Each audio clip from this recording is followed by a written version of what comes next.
Bendiciones, amada Iglesia Epicentro. Damos gracias a Dios por la bendición de poder llegar a cada uno de sus hogares. Que Dios siga bendiciendo sus vidas. En esta mañana queremos llegar con un mensaje de parte del corazón de Dios para cada uno de ustedes, de nosotros. Creemos que Dios nos está hablando en medio de este tiempo. Damos gracias a Dios por aquello y que el Espíritu Santo obre en nuestro corazón, en cada vida, en cada familia. Sabemos que son tiempos difíciles para nuestra nación.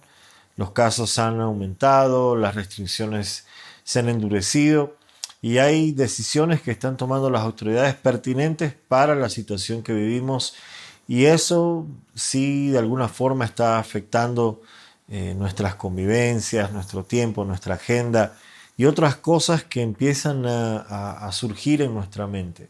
Sin embargo, Dios nos llama a estar en todo esto confiados en Él, sabiendo que tiene el control, sabiendo que la paz de Dios que sobrepasa todo entendimiento está con cada uno de nosotros. El gozo de Dios nos sostiene en medio de las crisis y también es una oportunidad de llevar esperanza a aquellos que todavía no conocen a Dios o han escuchado de Dios.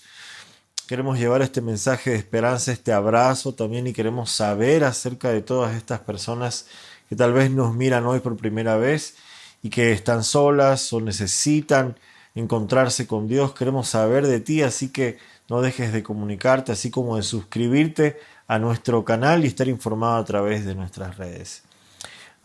Durante la semana hemos reflexionado acerca de el texto de Segunda de Crónicas, capítulo 7, el verso 14, en nuestro tiempo de altares familiares.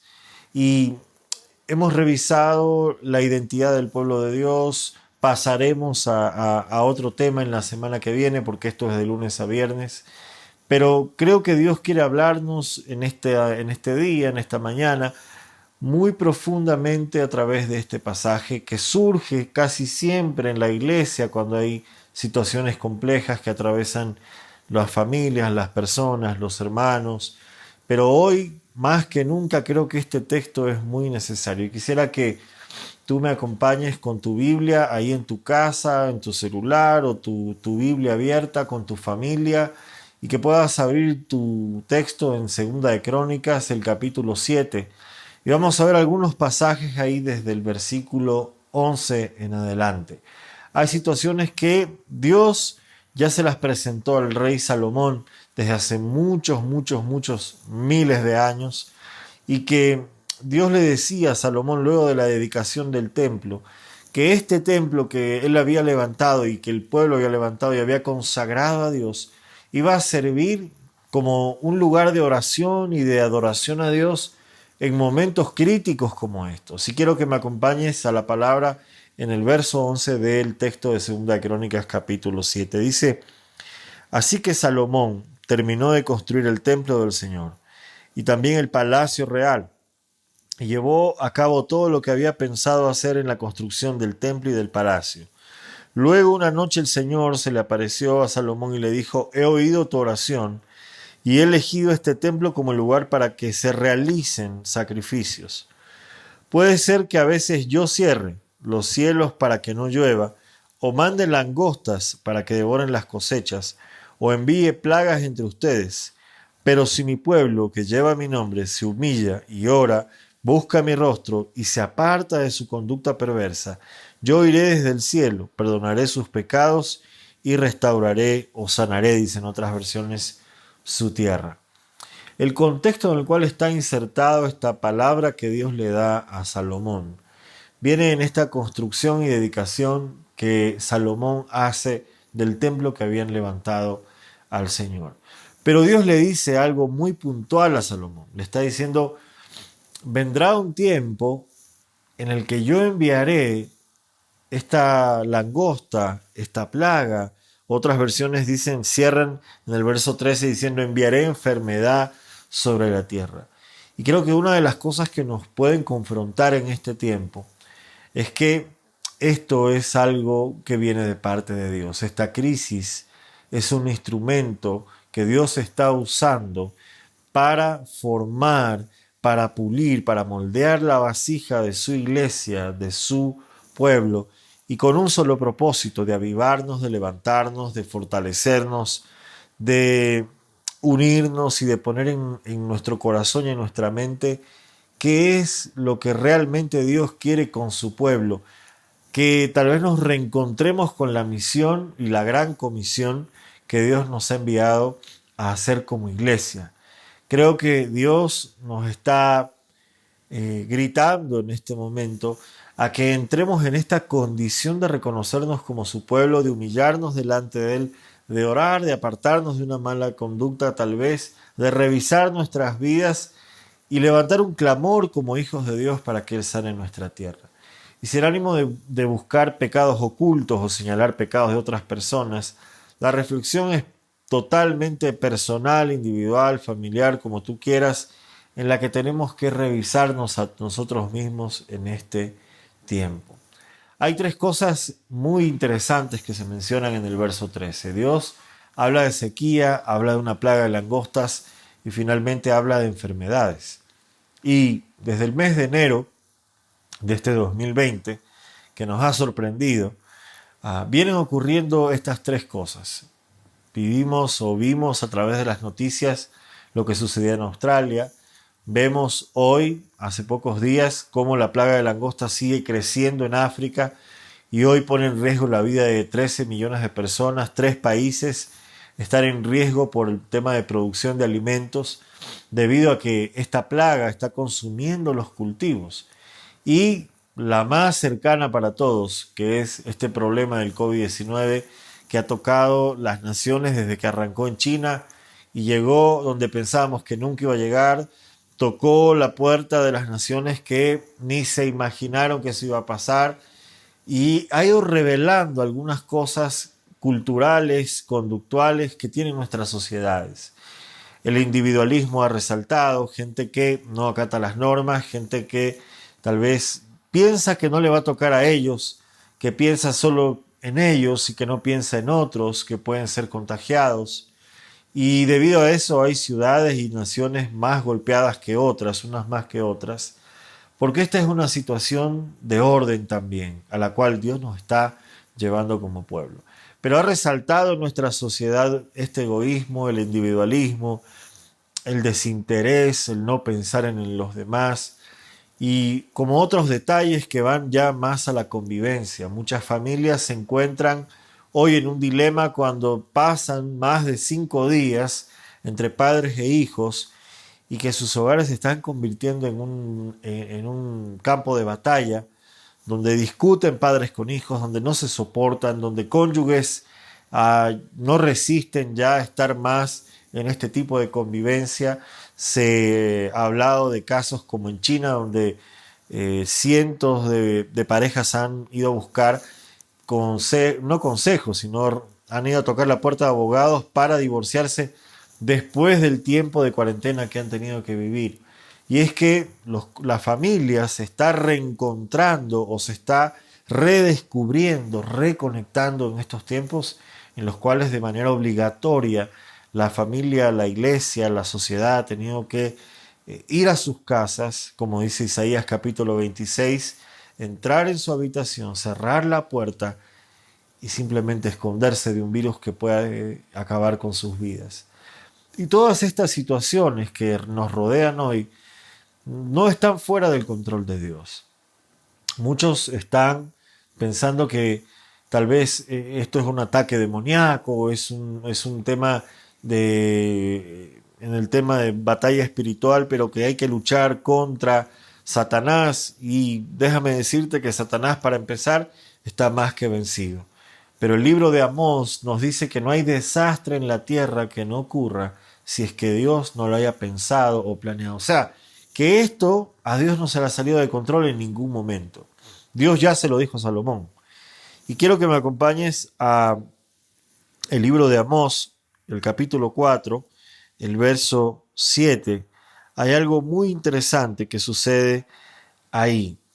Si no habías visto el libro de Amós antes, te lo presento. Es un libro profético, ¿no? Es un libro que casi pocas veces hemos abierto. Y el verso 7 del capítulo 4 de Amós dice: yo detuve la lluvia cuando sus cosechas más lo necesitaban. Envié la lluvia sobre una ciudad, pero la retuve en otra. Llovió en un campo mientras otros se marchitaban. La gente deambulaba de ciudad en ciudad buscando agua, pero nunca había suficiente. Pero aún así ustedes no se volvieron a mí, dice el Señor. Arruiné sus cultivos y viñedos con plaga y moho. La langosta devoró todas sus higueras y todos sus olivos, pero aún así ustedes no se volvieron a mí, dice el Señor. Mandé plagas como las que envié sobre Egipto hace tiempo. Maté a sus jóvenes en la guerra y llevé lejos a todos sus caballos. El hedor de la muerte llenó el aire, pero aún así ustedes no se volvieron a mí. Y es que Dios en el libro de Amós le habla a muchas naciones y llega hasta hablarle a su propio pueblo, pero es que Dios siempre estuvo llamando la atención de la humanidad. Vuélvanse a mí, vuélvanse a mí, vuélvanse a mí, regresen a mí. Pero particularmente en lo que nos lleva aquí en el libro de Segunda de Crónicas, el capítulo 7, el verso 14, Dios le está diciendo a Salomón que cuando llegue este tiempo, cuando llegue este día, donde los cielos iban a estar cerrados, donde las plagas iban a terminar con los cultivos, la langosta, y donde haya enfermedad sobre la tierra, el pueblo de Dios iba a tener que emerger en un clamor. Y hay llaves que están encerradas, no necesariamente escondidas, pero que tal vez no las hemos percibido como Dios quiere que las percibamos y que hoy más que nunca son necesarias para nuestra vida.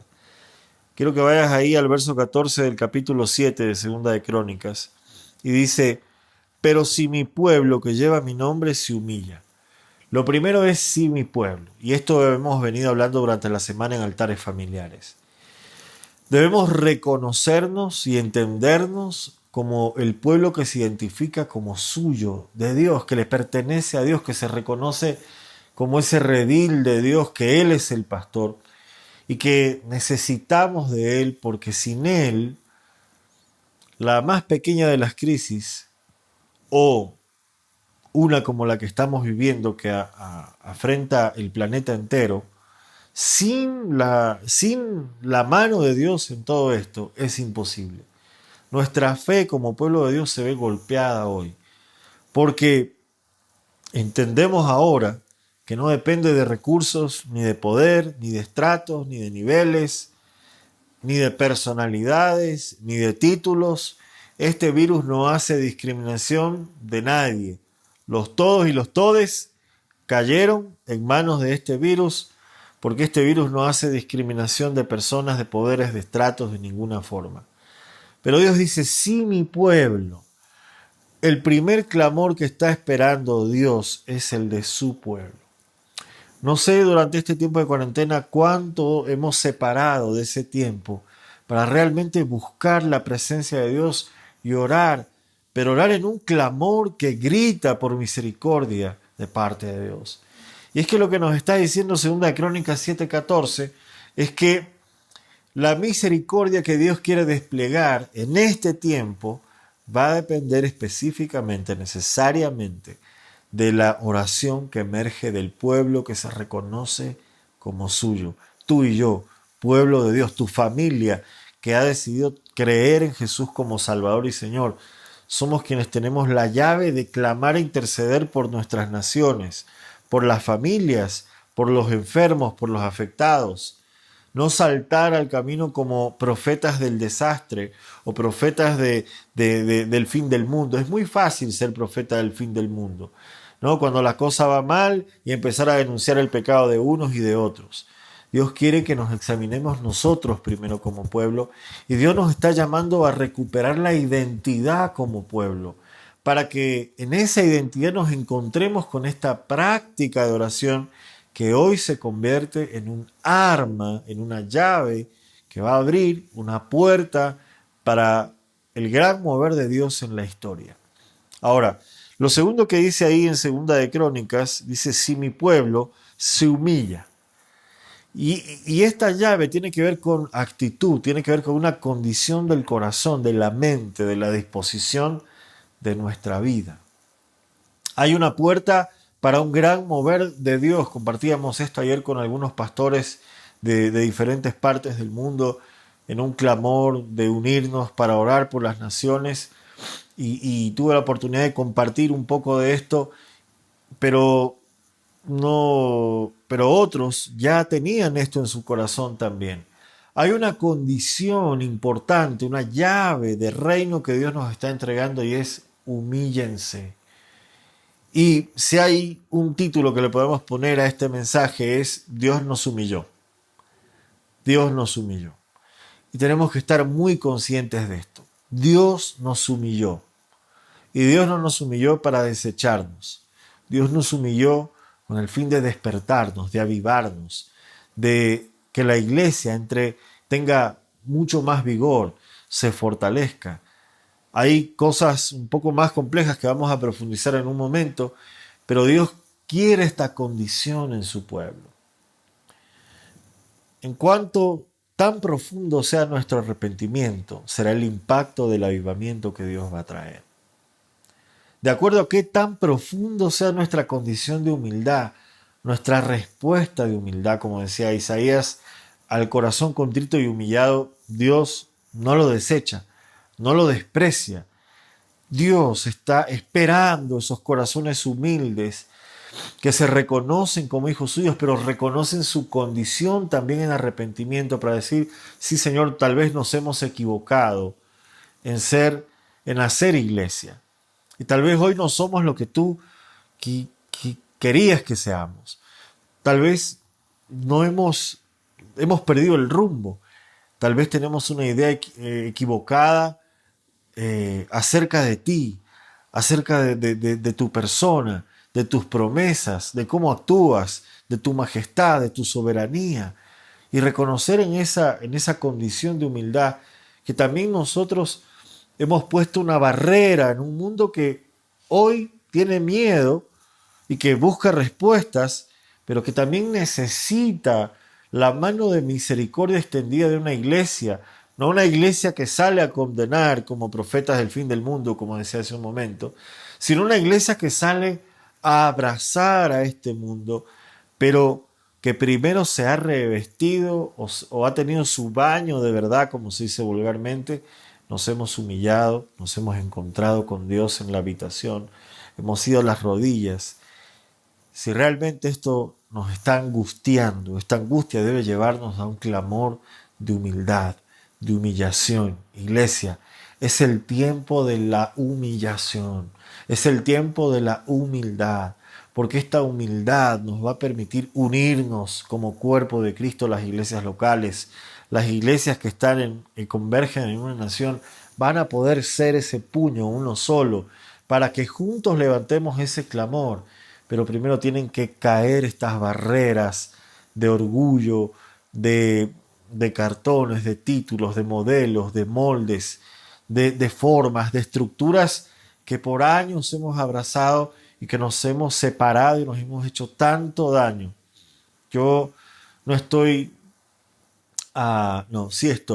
sí estoy queriendo animarte, iglesia, a que nos unamos, a que nos dispongamos en este corazón de humildad, en este corazón de humillación, en este corazón de que nos encontremos unos con otros y podamos confesar nuestros pecados unos a otros y ser sanados. Y creo que esa humildad empieza en el hogar. Empieza entre los cónyuges, empieza entre padres a hijos, empieza entre hermanos, empieza entre familiares, empieza entre los más cercanos. Tú y yo tenemos esta llave en la mano que es humillarnos delante de Dios para que Él sane nuestra tierra. Ahí en 2 Crónicas 7 puedes avanzar al verso 19. Aquí hay algo interesante. Recuerda que Dios le estaba hablando a Salomón acerca de este templo que ellos habían construido y lo habían dedicado. Y Dios le había dicho, bueno, vendrá un tiempo cuando ocurran estas cosas y aquí ustedes deben encontrarse para levantar oración. Ahora, lo que le está diciendo Dios es que qué bueno que haya un templo físico para que cuando vengan estos tiempos ustedes se puedan reunir y orar. Pero hoy tú y yo sabemos que no podemos ir al templo, que los templos están vacíos, están prohibidos en este momento por las condiciones de salud, las restricciones, y como iglesia obediente a las autoridades hemos tenido que permanecer en casa. Y una de las cosas que Dios ha hecho es que, decía un pastor el día de ayer, Dios nos ha puesto a todos en el mismo nivel. Iglesias pequeñas, iglesias grandes, todos estamos predicando a través de una cámara, usando un streaming, la red del celular, teniendo que aprender sobre la marcha en estas cosas para seguir comunicando el mensaje. Y Dios nos ha puesto en un mismo nivel a todos, para que nos veamos como una sola iglesia, grandes y pequeños. Grandes y pequeños están mirando a través de un televisor, de un computador, de una cámara, de un dispositivo móvil, y a través de ello dando los mensajes. Como pastores, yo te digo como pastor, sí es un golpe, porque extrañamos ver a la congregación, abrazar a la congregación, ver las manos levantadas en medio de la oración, escuchar las voces, los cantos, compartir ese abrazo antes de iniciar o al final, orar unos por otros físicamente. Hoy no lo podemos hacer. Y aquí el verso 19 dice: sin embargo, si tú o tus descendientes me abandonan y desobedecen los decretos y los mandatos que les he dado, y sirven y rinden culto a otros dioses, entonces desarraigaré al pueblo de la tierra que le he dado. Rechazaré el templo que hice santo para honrar mi nombre. Haré que sea objeto de burla y de ridículo entre las naciones, y aunque ahora este templo sea imponente en su estructura, todos los que pasen por allí quedarán horrorizados y preguntarán: ¿por qué habrá hecho el Señor cosas tan terribles a esta tierra y a este templo? Y la respuesta será: porque los israelitas abandonaron a Dios de sus antepasados, quien los sacó de Egipto, y rindieron culto a otros dioses y se inclinaron ante ellos. Por esa razón les envió tantas calamidades. No soy yo el que tiene que hacer un juicio de valor sobre la iglesia. Pero si para ser idólatras no es necesario tener una estatua en la sala o en el cuarto o en algún lugar y adorar y postrarse delante de ella para adorarla, nosotros podemos caer en idolatría al adorar una idea falsa de quién es Dios. Y tú te puedes preguntar: ¿qué idea equivocada acerca de Dios tengo en mi vida? ¿Qué idea equivocada de Jesús he estado adorando durante muchos años? ¿Qué idea equivocada del Espíritu Santo tengo en mi vida, en mi profesión de fe, en la vida cristiana, que tal vez Dios se cansó de que la esté adorando porque estoy cayendo en una idolatría, porque estoy adorando una falsa idea de la persona de Dios, de la Trinidad? Tal vez nos enredamos en una versión de un Dios castigador. Tal vez esa es una de las facetas equivocadas que algunos tomaron para adorar a Dios. Un Dios rígido, legalista, castigador. El Dios santo que busca santos que no se equivoquen. Y esa no es una idea acertada de Dios. Tal vez otros hemos tomado tal vez una idea equivocada de Dios, un poco light, y ver a Dios como ese abuelito, ¿no? Que nos consiente, que nos abraza, que no importa si te equivocas, y todo es romanticismo, o tal vez una idea de que Dios es como el universo y la energía, y que, qué sé yo, tantas cosas y locuras que pueden pasar por nuestra mente. Que Jesús, si bien sabemos que fue el humano más humano, tal vez lo hemos reducido solamente a eso. Y hemos perdido de vista el señorío de Cristo. Hemos abrazado la salvación porque tal vez nos enamoramos de la idea de ser rescatados, amados, abrazados. Pero no nos hemos casado con la versión Señor de Cristo, en la que Él nos está invitando a seguir sus pasos, a ser discípulos que hacen lo que el Maestro hace. Y una de las formas que yo puedo descubrir si he tenido una idea equivocada acerca de Jesús es si tal vez mi vida no corresponde a los pasos de Él. Si yo estoy confesando que soy un discípulo de labios para afuera, pero por dentro hay cosas que todavía yo he decidido que no deben tocarse y que vendrá su momento, y que en las relaciones del día a día, en la comunicación, incluso en los momentos en los que estamos a solas, nuestra práctica, nuestro estilo de vida no es coherente con el señorío de Cristo. Si yo digo tú eres mi Señor es porque he abandonado mi voluntad a la de Él. He abandonado mi voluntad a la de Cristo. Jesús decía, mi voluntad, mi comida es hacer la voluntad del que me envió. ¿Y qué tanto para nosotros el alimento primordial de nuestra vida está haciendo hacer lo que Jesús hizo? ¿Y qué hizo Jesús? ¿Qué hizo el Señor?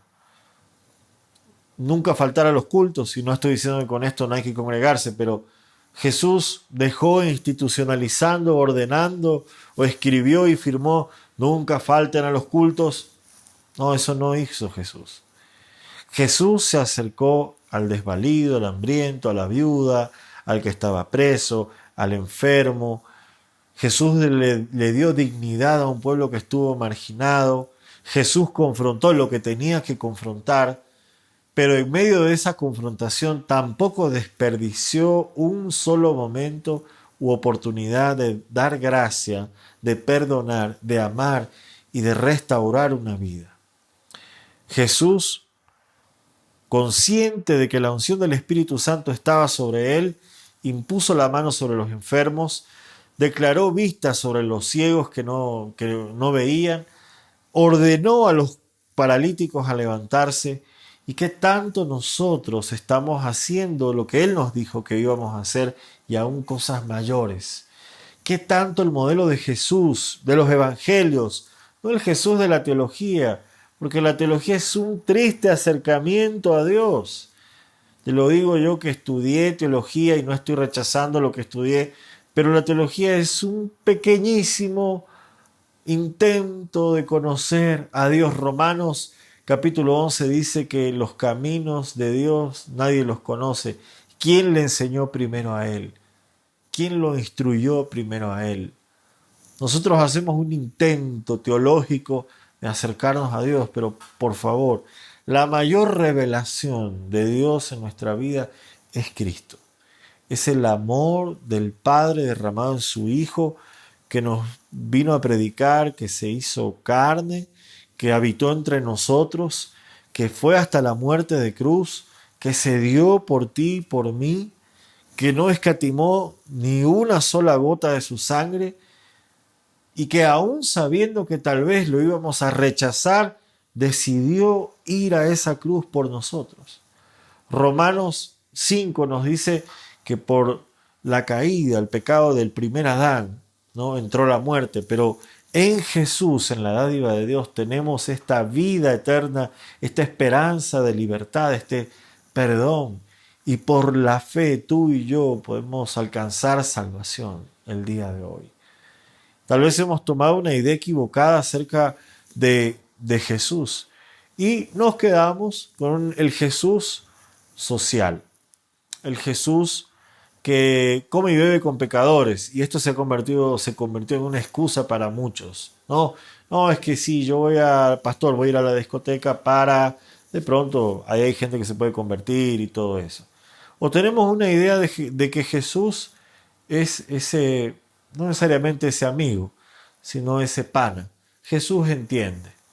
Jesús entiende que yo tengo estas fallas, Él me ama, ¿no? Él me habla a mí de una manera, a ti de otra manera. Parece que la justicia, el amor y la verdad de Dios cambia de acuerdo a personas. No sé si eso realmente se ajusta a la revelación bíblica. Pero hemos adorado esta falsa idea acerca de Jesús. Y hemos reducido su majestad. Hemos anulado el señorío de Cristo sobre nuestras vidas, pero el escrito donde dice que todo ojo lo verá y toda lengua confesará que Él es Dios, que Él es Rey para gloria de Dios. Sigue ahí inmutable. Dios, Jesús, vino a revelarnos al Padre. El que me ha visto a mí ha visto al Padre, dijo Jesús. Y si tú corriges hoy tu visión como yo acerca del Padre, por ende tenemos que corregir esta visión que tenemos acerca de Jesús. ¿Quién es Jesús? ¿Quién es Jesús? ¿Es mi Salvador? ¿Es mi Señor? ¿Es mi hermano? Que también dice, la Biblia nos dice esto. Dice, yo los he llamado amigos. Pero no tenemos que perder de vista la majestad de Jesús sobre nuestras vidas. Hemos adorado una versión religiosa de Jesús. En algunos rasgos, un Jesús cadáver que está en una cruz inmóvil y sufriente. El mensaje que nos envía eso es que no resucitó, que fue un fracaso. Adorar a un Jesús que está todavía en una cruz sangrando, es decir que fue un fracaso. La resurrección y la verdad de la resurrección en esa cruz vacía que adoramos es reconocer el señorío de Cristo, que Él venció sobre la muerte. Que la muerte y ningún virus tiene señorío sobre la vida de los hijos de Dios. Que podemos experimentar la muerte, claro que sí, pero la muerte no tiene poder sobre nosotros. Podemos atravesar el umbral de la muerte hacia la vida eterna.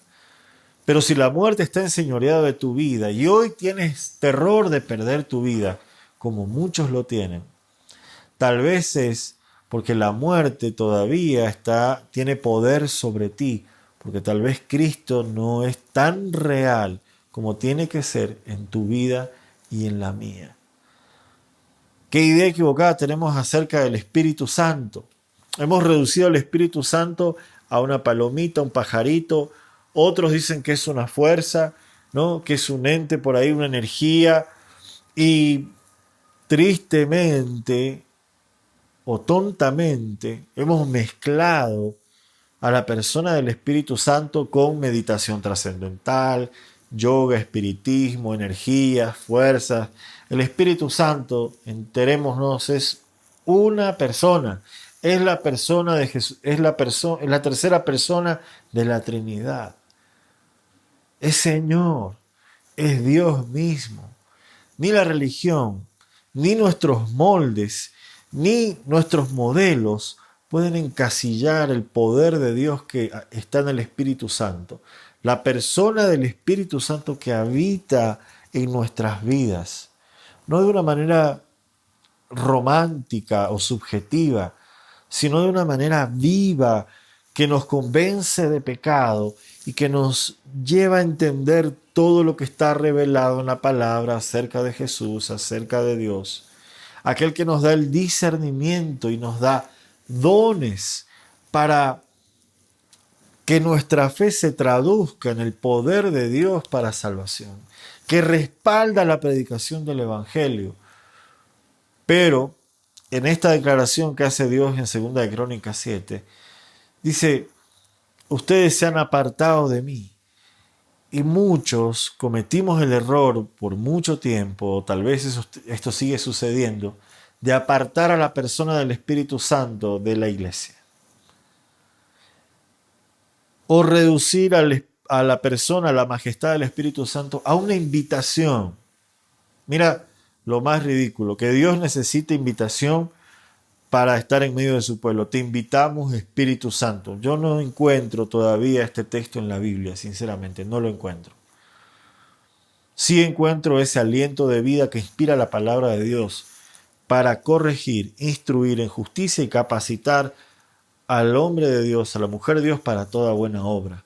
Eso es autoridad y el Espíritu Santo tiene autoridad porque es Dios. ¿Qué idea equivocada hemos tenido acerca del Espíritu Santo? Y hoy vemos Una iglesia temerosa, tímida, que duda en poner las manos sobre los enfermos, que duda en declarar sanidad, que duda en imponer las manos sobre los ciegos, en declarar en el nombre de Jesús que un paralítico se levante. Pero hoy hay camas de hospitales que se están llenando y hay gente en las calles que no tiene dónde hacer cuarentena, hay gente que se muere de hambre y gente que está enfermándose y se está contagiando y no va a tener tal vez la posibilidad de una vacuna o de un ministerio de salud que los atienda, y no porque el ministerio sea malo, sino porque tal vez no se da abasto. Y la iglesia tiene el poder, teniendo el poder del Espíritu Santo, lo ha dejado de lado. Porque algunos dicen que eso fue para otro tiempo. Que ya para otro tiempo fueron las sanidades, para otro tiempo fueron las profecías, para otro tiempo fueron los dones. Dios le habló a Salomón más de 2000 años antes y les dijo: yo enviaré langosta, sequía y enfermedad sobre la tierra. Y ese día ustedes tendrán que levantarse, emerger del anonimato, emerger del temor, en humillación, orar, y yo sanaré su tierra. ¿Y cómo crees que Dios va a sanar la tierra, iglesia? No hay otra forma que no sea a través de la iglesia, de ti y de mí. Dios es soberano, yo sé que Él puede decir la palabra y ¡pa! Coronavirus se acabó mañana, salimos de la cuarentena, se abren los cielos, cantan los pajaritos, salen las flores y todo se arregló.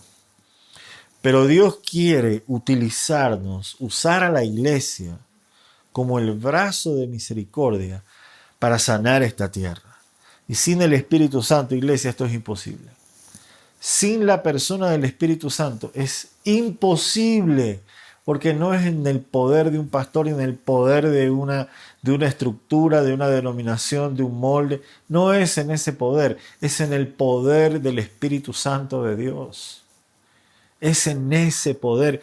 Dice Pablo: el poder que resucitó a Jesucristo de entre los muertos está disponible para los santos. El Espíritu Santo está como ofreciendo este vino real y le está diciendo a la iglesia: ¿quieres? ¿Quieres, iglesia, realmente experimentar el poder? Iglesia, si queremos experimentar ese poder de Dios, tenemos que estar dispuestos a algunas cosas. Lo primero es renunciar a la idea falsa de Dios que hemos tenido y tal vez hemos adorado por muchísimo tiempo. La idea falsa de Jesús que hemos tenido y la idea falsa del Espíritu Santo que hemos tenido durante mucho tiempo. El Espíritu Santo, Jesucristo y el Padre, que son uno solo, ese Dios de la Biblia que le hablaba a los reyes y a los profetas, sigue hablando hoy, sigue obrando hoy, y esto obrará para bien si la iglesia, nosotros, nos reconocemos como suyos y nos humillamos. Finalmente, en 2 de Crónicas 7:14, si tú subes nuevamente ahí al verso, dice: se humilla y ora. Y siempre nos enseñaron en la escuelita dominical que orar es hablar con Dios, pues esta es la hora de hablar con Dios. Esta es la hora de ese diálogo divino. Es la hora de entrar en la habitación íntima. Y es la hora de dejarlo hablar también a Dios. Es la hora de apagar el monólogo de oración que hemos practicado durante muchos años y dejar que Dios nos hable en la intimidad. Pero la oración tiene que emerger en estos momentos, en estas crisis. Y la iglesia tiene que cobrar valentía en el poder del Espíritu Santo para que ore. Y luego dice: busca mi rostro. ¡Wow! Y esto es: adora lo que realmente tienes que adorar. Apartarnos de la adoración falsa, de adorar las mezclas o con todo lo que hemos mezclado a Dios, y empezar a adorar al Dios de Israel, empezar a adorar al Dios de Abraham, Isaac y Jacob, empezar a adorar a nuestro gran Dios y adorarlo con todo lo que somos, nuestra mente, nuestro corazón y nuestras fuerzas. Adorar a Dios entendiendo que en Cristo tenemos entrada al Padre, porque eso está escrito en la palabra. No hay intercesores, mediadores entre el Padre y la humanidad. A través de Cristo tenemos entrada al Padre. No tenemos que estar haciendo penitencias. Dios en su amor nos dio a Jesucristo para que el velo se rompa y tengamos entrada y adoremos como tenemos que adorar. Pablo decía que en un momento seremos conocidos como hemos de ser conocidos, revelados. Este es un momento clave en la historia de la iglesia. Dios está quitando las vendas, los velos, está quitando esas nubes que estorban nuestras vidas. Y tenemos que entrar a adorar a Dios con todo lo que Él es. Busca mi rostro. ¡Wow! Busca mi rostro. Adórame, dice Dios. Adórame cuando la música termina. Adórame fuera del culto. Adórame en el culto. Adórame en la iglesia. Pero hoy la iglesia está en las casas. Y Dios quiere que adoremos desde aquí. Tal vez tú sientas que adorar en la casa no es lo mismo que adorar en el templo. Bueno, Dios se encargó de sacarnos del templo. Dios se encargó de humillarnos y reducir a una cámara y empezar a tener otra perspectiva de Dios y de nuestra realidad como iglesia. Otra perspectiva de nuestra realidad como nación. Todavía vemos desinterés e indiferencia, pero los días seguirán pasando. Lamentablemente los casos han ido subiendo. Oramos por misericordia para Guayaquil, es una ciudad que está muy afectada desde su alcaldesa. Oramos para que Dios sane la vida de la alcaldesa Cynthia Viteri y levante su vida y levante también esta ciudad y sane esta ciudad. Pero nosotros tenemos que cambiar nuestra perspectiva de esta realidad. Los días seguirán corriendo, los casos siguen subiendo lamentablemente y cada vez Dios nos está apretando un poco más las tuercas y nos está llevando a enterarnos de dónde estamos, de por qué vivimos, qué propósito tenemos, qué es lo que Él quiere de nosotros y que se termine ese individualismo. Hoy más que nunca valoramos o vamos a empezar a valorar un abrazo que tal vez pospusimos, un encuentro, una reunión familiar que dejamos de lado porque no entraba en el jueves en la agenda. Y las promesas de café y todo lo que nos prometemos como amigos y familia o iglesia y que lamentablemente nos encontramos cada vez que alguien se muere.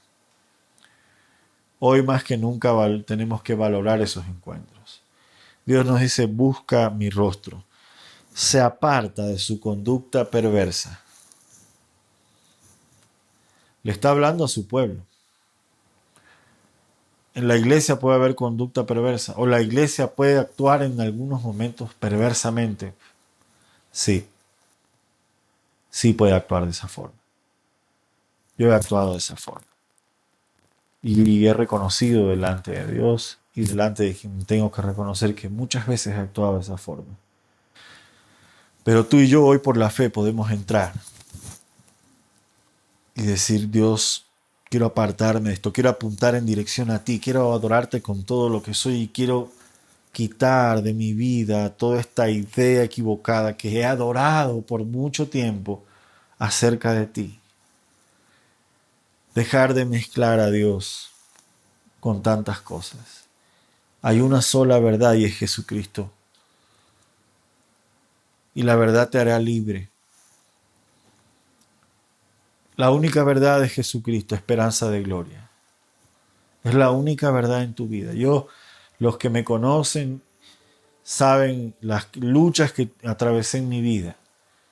Y en algún momento podré compartir testimonios, pero te puedo decir que la única verdad que cambia, que transforma a un hombre, a una mujer que ha estado en el lodo más denso, es la persona de Cristo.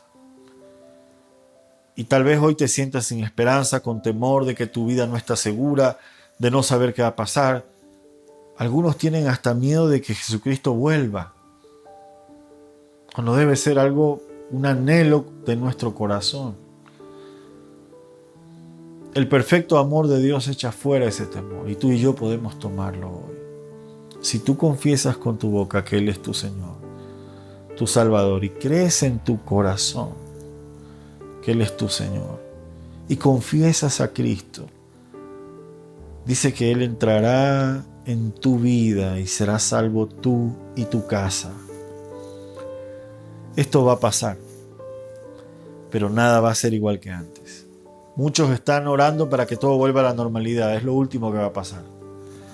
Después de esto las cosas no van a ser normales.